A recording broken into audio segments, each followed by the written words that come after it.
Terima kasih Anda masih bersama kami, Saudara. Anda kembali bersama kami dalam program khusus Indonesia Memilih.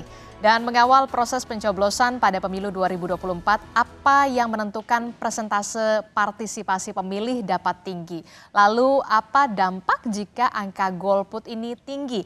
Pagi hari ini Saudara kita akan ulas bersama dengan Ketua KPU periode 2017 hingga 2021 sudah hadir di studio, sudah ada Pak Arief Budiman. Assalamualaikum, selamat pagi Pak Arief. Waalaikumsalam, selamat pagi Mbak. Ya, saya lihat udah ada tandanya ya jarinya ya. Iya, kemudian juga ada Direktur Eksekutif Populi Center, ada Mas Afri Madona. Selamat pagi, Assalamualaikum. Selamat pagi. Mas Afri. Salam. Ya, dan juga ada peneliti indikator politik Indonesia, sudah ada Mbak Rizka Halida. Assalamualaikum Mbak Rizka. Waalaikumsalam, selamat pagi Mbak. Kabar baik ya? Alhamdulillah. Saya ke Mas Arief dulu deh. Mas Arief, ini kan kalau kita lihat ya dari Litbang Kompas menyebutkan pada beberapa hari yang lalu bahwa partisipasi pemilih di pemilu 2024 ini dirasa cukup tinggi, bahkan hampir 90%.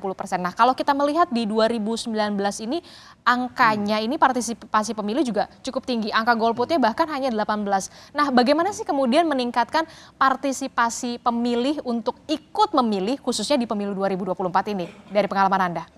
Sebetulnya trennya naik turun ya. Ya. Jadi pemilu 99 itu tinggi. 2004 dan 2009 turun. Tapi 2014 dan 2019 naik lagi. Nah 2024 diprediksikan akan naik oleh Litbang Kompas 90. Nah faktornya tentu tidak tunggal, ya, banyak ya. Tapi di antara banyak faktor itu yang sering kali saya baca dalam beberapa literatur, sebetulnya tingkat kepuasan pemilih terhadap kinerja peserta pemilu. Jadi pasangan presiden dan wakil presiden, anggota DPR, anggota DPD, itu kalau kinerja mereka bagus, biasanya pemilih juga bersemangat. Karena mereka merasakan betul, wah ternyata ada dampak positif bagi saya. Gitu. Maka dia mau memilih. Tetapi kalau banyak pemilih yang merasa kecewa dengan peserta pemilu yang 5 tahun lalu dia pilih, biasanya semangat mereka juga akan turun. Anda melihat di pemilu 2024 ini partisipasi pemilihnya juga begitu meningkat begitu atau seperti apa? Kita belum tahu ya. Nanti biar para ahli yang mengamati spesifik di situ gitu ya. Itu faktor pertama gitu ya. Yang lain adalah ya tentu sosialisasi yang dilakukan oleh KPU. Apakah mereka tahu, paham kapan harus menggunakan hak pilihnya? Apakah pelayanan terhadap mereka untuk bisa menggunakan hak pilihnya cukup mudah? Jadi nggak sulit mau daftar ke dalam daftar DPT gampang, mau datang ke TPS gampang. Gitu. Prinsip membangun TPS adalah mendekatkan kepada pemilih. Ya. Kalau TPS itu dibangunnya jauh di tempat yang sulit dijangkau, ya tentu mereka juga males. Gitu. Iya. Apalagi kalau misalkan TPS-nya banjir. Nah, misalnya ada bencana alam gitu ya. Nah, termasuk menentukan dan memilih hari pemungutan suara.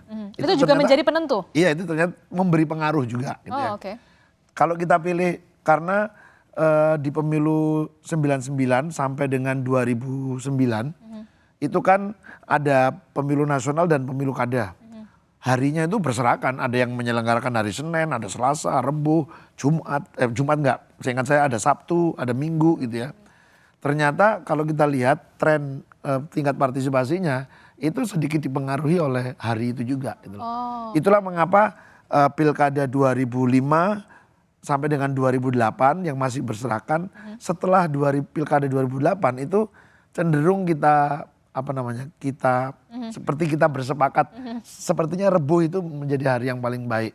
Nah sejak pemilu nasional 2014, penyelenggaraan itu kemudian seperti reguler pemilu setiap hari Rabu. Dan kita berharap tentu saja partisipasi pemilih ini di pemilu 2024, apalagi di Valentine's Day ini juga bisa menarik atau memikat hati pemilih muda ya. Nah saya ke Mas Afri dulu. Mas Afri, ini seperti apa sih sebenarnya sebaran TPS, sampel, jumlah responden dari lembaga Anda?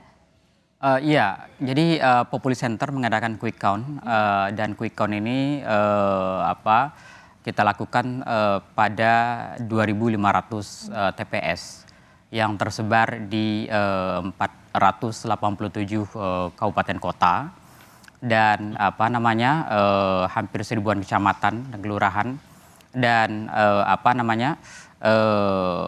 sementara untuk exit poll sendiri per TPS kita mengambil 4 responden. Nah, dengan demikian ada 10.000 responden untuk exit poll kita. Jadi dengan angka yang seperti itu kita menjamin margin of error untuk exit poll relatif kecil. Begitu juga untuk quick count sendiri. Kalau dari Populi sendiri, kalau dari indikator sendiri seperti apa Mbak Rizka? Ya, kalau indikator politik Indonesia mengadakan 2, ada quick count dan ada exit poll juga. Untuk quick count kami melakukannya di 3.000 TPS. 3.000 TPS? Ya, di seluruh Indonesia di 38 provinsi. Dan untuk setiap TPS kami melakukan exit poll kepada 1 responden, laki atau perempuan, yang penentuannya kami lakukan secara random berdasarkan waktu dan jenis kelamin. Ya, seperti itu, Mbak. Lalu untuk soal data sendiri seperti apa kalau Mas Afri dan juga Mbak Rizka? Untuk kevalidan datanya seperti apa? Iya, jadi untuk pengambilan data jelas untuk menjamin kevalidan data itu calon enumerator kita latih sedemikian rupa ya tentang prosedur-prosedur pengambilan data. Secara umum mereka harus memfoto formulir C1 Plano dan kemudian mengisi secara jelas ke dalam apps yang kita miliki dan kemudian mengirim ke data center, dan kemudian secara real time data center itu terupdate selama mereka mengirimkan data itu terus-menerus. Nah, jadi dengan demikian dengan foto dan kemudian di apps itu sendiri kita juga menyertakan beberapa validator beberapa cara-cara validasi data gitu ya.